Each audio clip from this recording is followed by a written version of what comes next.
అందరికీ నమస్కారం. మన ఛానల్కి స్వాగతం.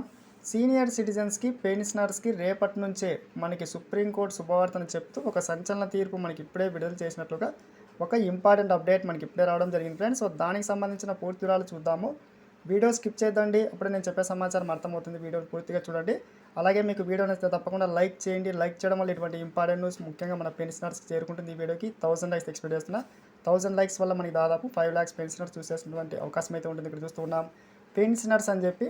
సో ముఖ్యంగా పెన్షనర్స్కి సంబంధించి ముఖ్యంగా అదిరిపోయే శుభవార్త అయితే చెప్పడం జరిగింది సుప్రీంకోర్టు. ఇక్కడ చూస్తూ ఉన్నాం పదవీ విరమణ తర్వాత అప్పటి వరకు సంపాదించిన ఆస్తిని నగదును వృద్ధులు తమ పిల్లలకు ఇష్టమైన వారికి గిఫ్ట్గా అయితే ఇస్తుంటారు ఫ్రెండ్స్.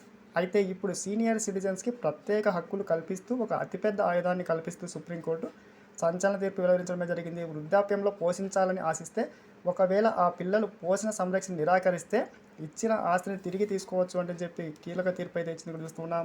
ముఖ్యంగా చట్టబద్ధంగా చెల్లుబాటు అవ్వాలంటే రిజిస్ట్రేషన్ ప్రక్రియ పూర్తి అవ్వాలి. రిజిస్ట్రేషన్ ప్రక్రియ పూర్తయిన తర్వాత కూడా మనకి సీనియర్ సిటిజన్ల విషయంలో మాత్రం చట్టం కొన్ని ప్రత్యేక మినహాయింపులు కల్పించింది. ముఖ్యంగా సుప్రీంకోర్టు ఇక్కడ చూస్తున్నాం.